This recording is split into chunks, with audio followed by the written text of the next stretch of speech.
These are the voices of resilience, of courage, of families who refuse to let a diagnosis define them.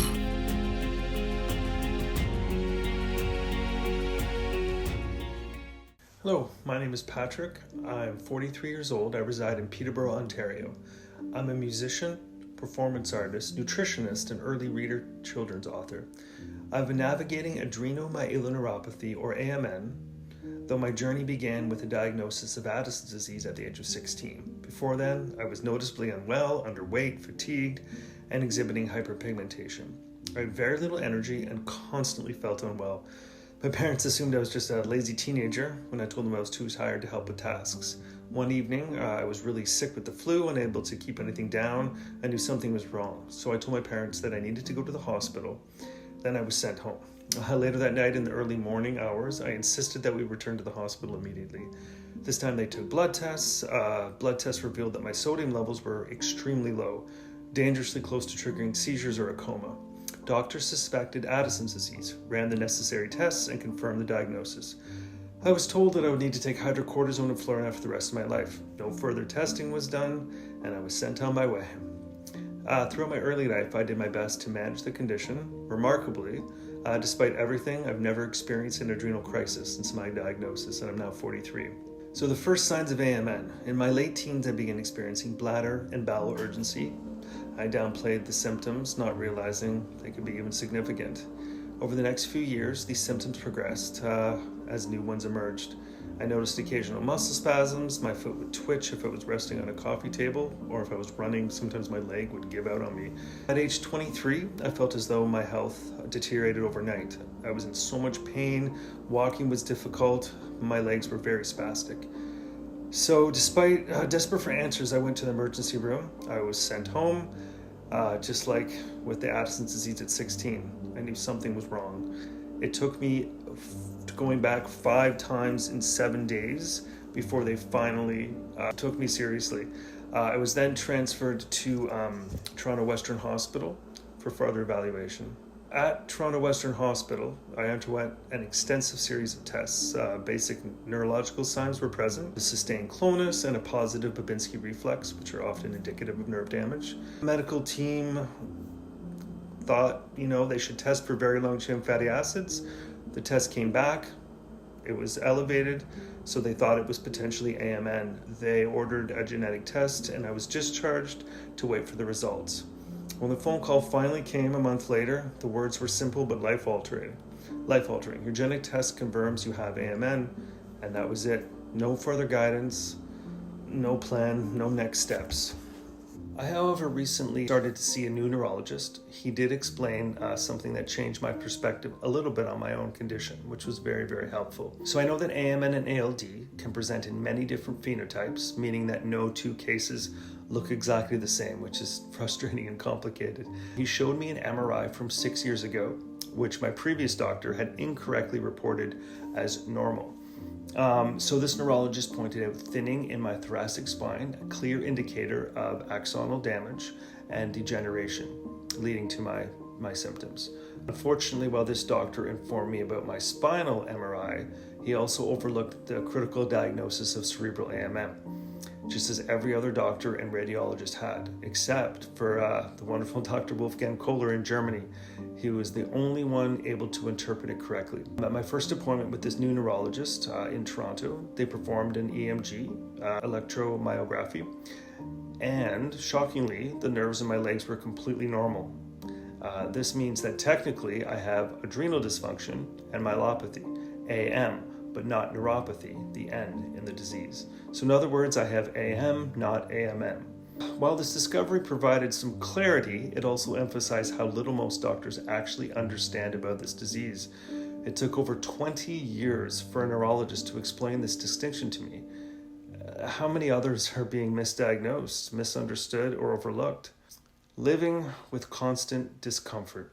I like to consider myself an optimist. I'm tirelessly working to crack this elusive code that defines this disease. But at times, of course, as I'm sure many can understand, it's incredibly difficult. I generally cannot remember a time when I wasn't experiencing some form of discomfort. whether it's pain, stiffness, or exhaustion from adrenal dysfunction. And I know that my adrenal challenges are likely worsened by my persistent neurological symptoms. Even as I sit here preparing and recording this video, I can't help but wonder, what would it be like to sit and focus on my work without feeling uncomfortable? I can't even imagine. Some days it feels like an unattainable dream. The struggles of living with AMN. I left the hospital obviously feeling confused, alone, frustrated, and scared. I had just been diagnosed with a rare degenerative disease, yet I was given no resources, no support, and no clear path forward. At some point I was referred to a neurologist who specialized in MS. I felt hopeful, thinking I would finally have some support. However, when I met the doctor, it became painfully obvious that she knew nothing about AMN. She hadn't even taken the time to research it before my appointment. The experience set the tone for years of disappointing and disheartening medical appointments, meeting so-called experts who knew little about AMN and had nothing to offer aside from pharmaceuticals to manage symptoms. Taking control, so a holistic approach to AMN. By age 25, I had enough. I realized that I had two choices: give up, resign myself to this disease, and let it take its course, or take control of my own health and search for alternate ways to manage my symptoms. I chose the second path. Through research and experimentation, I found that simple interventions like even magnesium helped to reduce muscle stiffness and spasms, especially at night when my hypertonia was at its worst. However, in the beginning, my approach was inconsistent. I wasn't as committed to my health as I am now, partly due to my younger age and partly because of many of life's distractions. As time went on, my symptoms worsened and my mobility declined. 7 years ago, I was not taking care of myself properly, unfortunately, and my health took another sudden turn for the worse. A wake-up call. I remember going out for lunch with a friend who was visibly concerned about my appearance.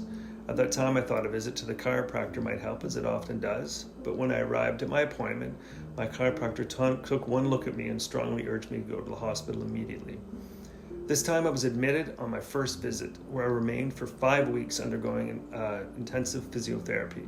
Yet when I was discharged, I was still given no real explanation for what had happened. The vague answer I received was that it was simply an exacerbation of the condition. That was the moment I knew I had to double down on my health. Where I am now. Over the years, I've explored countless alternative therapies, nutritional strategies, and functional medicine approaches to slow disease progression and improve my quality of life. I've made it my mission to uncover evidence-based strategies that support AMN, reduce symptoms, and optimize my overall well-being. I've also dedicated myself to helping others navigate complex health conditions using both my personal experience and my expertise as a nutritionist. Despite these challenges, I refuse to accept that there is nothing I can do. Through determination, research, and a willingness to try new approaches, I am proof that we are not powerless on our own health journeys, and my journey is far from over. Living with AMN has been a long, frustrating, and at times terrifying journey. The lack of medical knowledge, the feeling of being dismissed countless times, and the uncertainty of what lies ahead have all been difficult burdens to bear.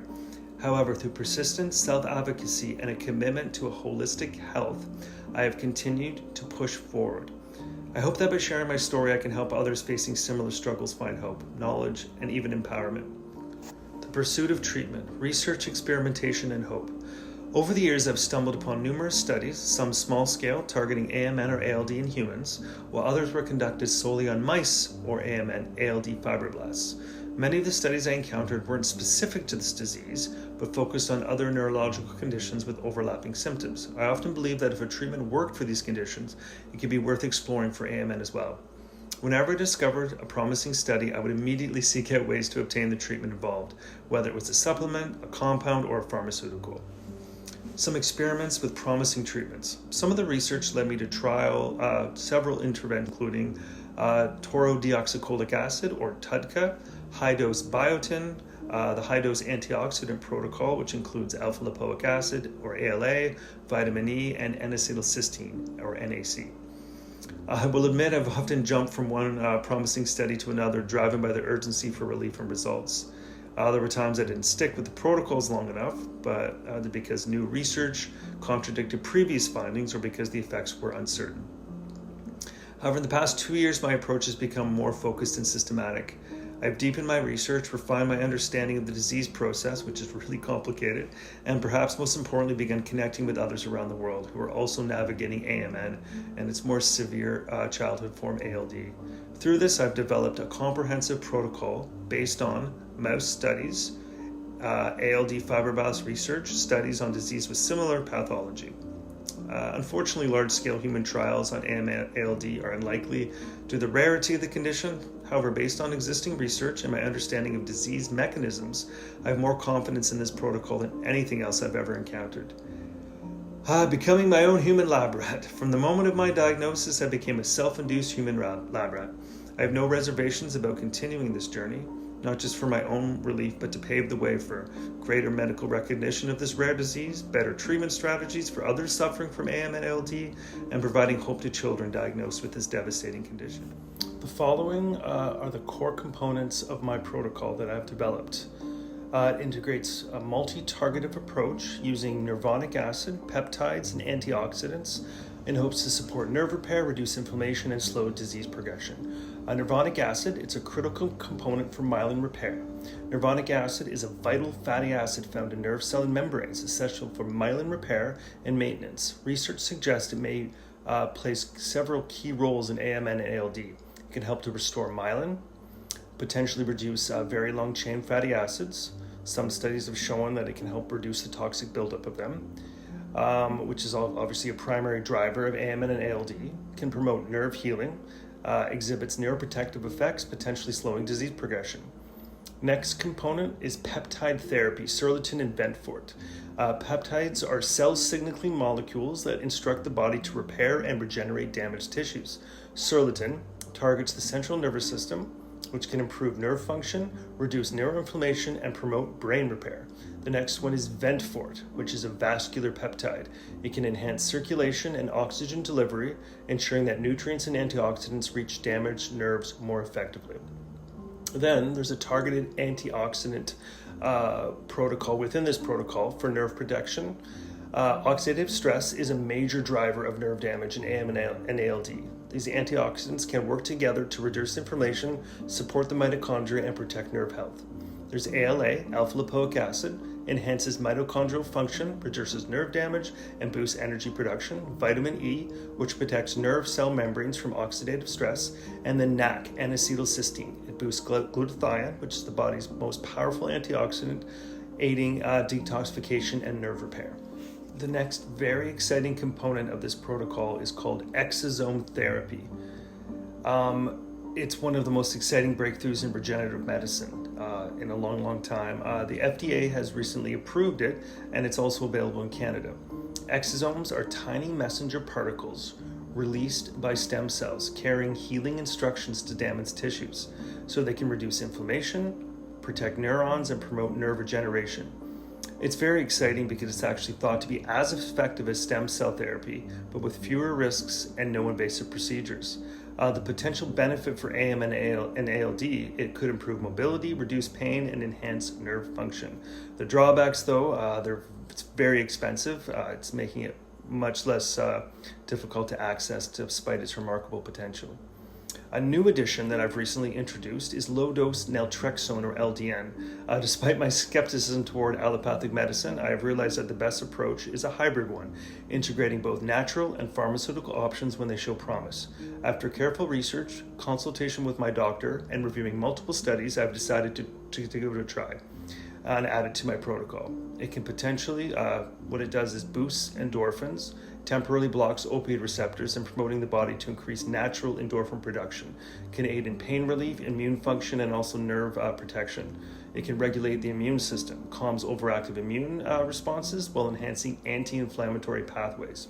It can reduce neuroinflammation, lowers harmful inflammatory chemicals, contributing to nerve degeneration. Also can support brain and nerve repair. It encourages nerve regeneration, making it very promising for neurodegenerative conditions. So a well-rounded approach to healing. This is what I'm looking at here. So this protocol blends natural regeneration, nervonic acid, peptides, and exosomes, antioxidant protection, ALA, vitamin C, and NAC, LDN for immune regulation, reducing neuroinflammation, and supporting myelin repair.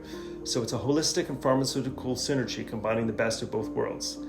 While no single treatment is a cure, this multifaceted approach offers the best chance at slowing disease progression, reducing symptoms, and potentially even repairing nerve damage. I've decided to make this my personal mission, advocacy and self-discovery. Well, here's an update of where I am now. Through AI-assisted MRI analysis, I recently discovered that I developed a non-cancerous brain tumor and brain lesions 6 years ago, a fact never disclosed to me by my doctors. Seeking outside expertise, I contacted Dr. Wolfgang Kohler in Germany, who confirmed I do indeed have cerebral AMM. While my lesions are currently arrested, he warned they could become inflammatory at any time, at which point I would need an urgent stem cell transplant. He was intrigued, though, by my use of nervonic acid and asked me to keep him updated. So this marks a small but significant step forward in bringing patient-driven research with medical science, and the fight continues. Some of the challenges that I face, as I've shared, navigating the medical system with a rare, poorly understood, and highly complex disease has been one of the greatest challenges of my life. I often think about those who are more passive in their care, trusting their doctors completely. If I, someone who's aggressive in my self-advocacy, am continuously dismissed and left without adequate support, I can only imagine how many people suffer needlessly due to medical negligence or lack of knowledge. One of the biggest obstacles has been the lack of consistent information from my doctors. It's been rare to find a healthcare professional who truly understands AMN, let alone someone who takes the time to listen and learn. The complexities of AMN. It's a constant balancing act. One of the most difficult aspects of managing this disease is its sheer complexity.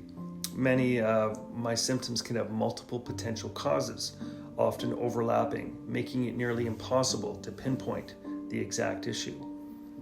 A major challenge lies in the interaction between my endocrine and nervous systems.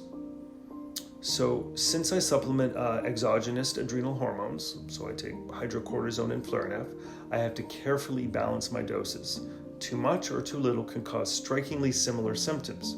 To explain what this feels like, I often use this analogy. So imagine conducting an orchestra. So it's an orchestra of chaos. Managing this disease is like trying to conduct an orchestra, but instead of one symphony, two completely different compositions are being played simultaneously, one representing my endocrine system and the other representing my nervous system. So the instruments within this orchestra, the woodwinds would be the hormones, cortisol, aldosterone, and the strings would be neurotransmitters, so nerve signals and muscle control. Percussion would be metabolic processes, cellular energy, inflammation, detoxification, things like that. The challenge, the conductor, me, is blindfolded. I can't see which section is out of tune. I can only rely on how it sounds, which are my symptoms. But because the two symphonies overlap, I can't tell whether the discord is coming from the violins, the nervous system, or the flutes, the hormones. The sheet music also keeps changing. My body needs, of course, fluctuate daily and even moment by moment, meaning what worked yesterday or an hour ago might not work today. Some instruments sound the same, whether they're too loud or too quiet. Just like too much or too little cortisol can cause identical symptoms. An overactive or underactive nervous system can mimic endocrine dysfunction as well. And my baton is also delayed. By the time I make an adjustment, the orchestra has already moved on to the next movement. So I'm always reacting, never fully in control. The result? I'm constantly trying to balance two intricate systems that affect each other unpredictably. It's a relentless and exhausting process. The challenges of accessibility. Another daily struggle is the lack of accessibility in our country. Almost everywhere I go, I see obvious violations of accessibility laws.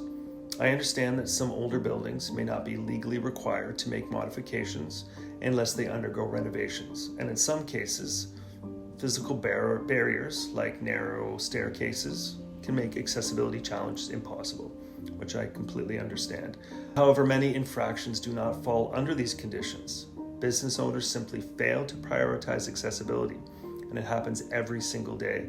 Currently, I'm actually in the process of mediation with the Human Rights Tribunal of Ontario over a business in Niagara Falls that had countless blatant accessibility violations. These issues could have been addressed, and I will continue to fight for equal access for all. What would help improve the lives of those with rare diseases? That's a great question.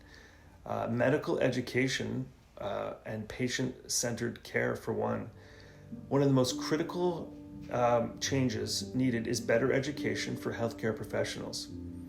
Doctors must understand that when treating someone with a rare disease, that the patients often know much more than they do. So they need to, give them credit that they know what they're talking about. They need to listen and trust their patients. They have to acknowledge that there are knowledge gaps and be willing to learn from new research and do research on the rare condition. They should also respect the experiences of those living with these conditions rather than actually just dismissing them. Expanding research and treatment accessibility. That's something that's extremely important. More funding for rare disease research is essential.